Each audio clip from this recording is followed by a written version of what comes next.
बस लोगों ने आवाज़ दी है कि फायरिंग हो रही है और चलते जाइए। बस ऐसे दौड़ा, आगे आगे दौड़ते जा रहे थे हम लोग और पीछे से लोग आ रहे थे, हमको धक्के दे रहे थे, हम लोगों के पैरों में भी आ गए।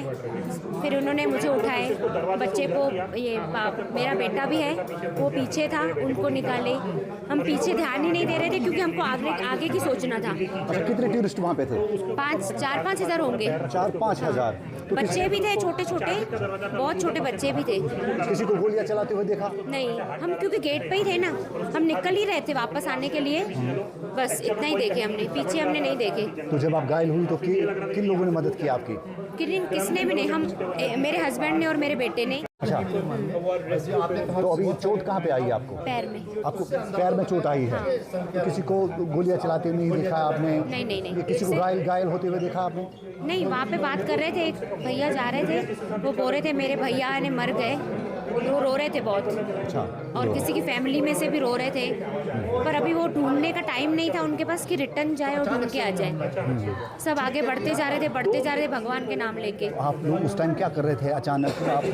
अचानक से हमला होश ही नहीं था कि हम बचेंगे कि नहीं बच पाएंगे। 2 मिनट का फासला था, अगर 2 मिनट में हम बाहर नहीं निकलते तो आज हम यहाँ पे नहीं दिखाई देते थे। एक्चुअल में हम घूमने गए थे ऊपर पहलगाम में, घोड़ा बुक किए 5, उन्होंने 7 टूरिस्ट स्पॉट हमारी बात भी की है, सब हुआ। फिर हम जब मिनी स्विट्जरलैंड में पूरा घूमे फिर निकल रहे थे तो ये हादसा हुआ। अच्छा, किसी को गोलियां चलाते हुए देखा? नहीं, मैंने गोलियां चलाते हुए नहीं देखा क्योंकि हम 20 फीट दूर थे, 20 फीट पीछे गोलियां चल रही थी। तो हमने पीछे मुड़ के भी नहीं देखे क्योंकि लोग एक दूसरे को कुचल रहे थे। गेट छोटा था और जो गेट होता है, हाँ, गेट छोटा था, उसका जो एंट्री थी, एग्जिट था, वो सिर्फ 4 फीट का दरवाजा था और पीछे जो गेट आ रहा था वो 20 फीट लंबा था, उसका 4 फीट की एग्जिट थी और पब्लिक काफ़ी थी। तो क्या सबको लग रहा था कि हम उस पार हो जाए जंगल में, कि पीछे जो रह जाएंगे तो वो मरेंगे। तो सब 4 फीट के दरवाजे से कूदने को देख रहे थे और फायरिंग की आवाज़ आप लोगों ने काफ़ी देर चल रही थी। अच्छा, काफ़ी देर तक।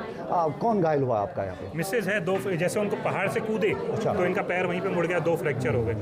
अभी यहाँ पे बताया हमारे को एक्सरे वगैरह किए, 2 फ्रैक्चर है। अच्छा, फ्रैक्चर हुआ। तो फिर मैंने एक बाजू से मैंने पकड़ा, एक बाजू से मेरे बेटे ने पकड़ा और हमने इनको वहीं पे जैसे हुआ वहीं से फ्रैक्चर की स्थिति में इनको नीचे रख के लाए। तो जब आपने गोलियों की आवाज़ सुनी, तो बहुत काफ़ी डरे हुए होंगे? नहीं, मेरे को एक्चुअल मिसेस थी, मेरा बेटा था, तो उनकी सिक्योरिटी का लग रहा था कि मैं इनको कम से कम नीचे पहुँचा दूँ। ज़्यादा कुछ नहीं, हमने देखा नहीं, हम जैसे गोलियों की आवाज़ आई ना, हम वहाँ से भाग गए।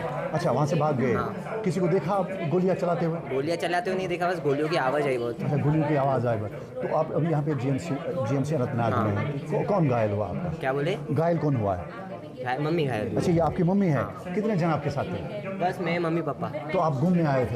तो आप वहाँ पे थे, तो मम्मी कहाँ पे थी आपकी? मम्मी भी वहीं पे थी। मम्मी नीचे चढ़ते फिसलते गिर गई। अच्छा। जैसे रास्ता बहुत डेंजरस था तो रास्ते में मम्मी गिर गई पहाड़ चढ़ते चढ़ते। अच्छा। तो आपने किसी को गोली चलाते हुए नहीं देखा? गोली चलाते हुए नहीं देखा, पर 4-5 लोग थे, गोलियों की आवाज़ बहुत आ रही थी। 10-15 मिनट गोलियाँ चली कम से कम। 10-15 मिनट गोलियाँ चली। किसी को गिरते हुए देखा? किसी नहीं, चिल्लाने की आवाज़ आ रही थी लोगों की, क्योंकि बहुत लोग चिल्ला रहे थे, भगते हुए आए, बहुत लोग चिल्ला रहे थे।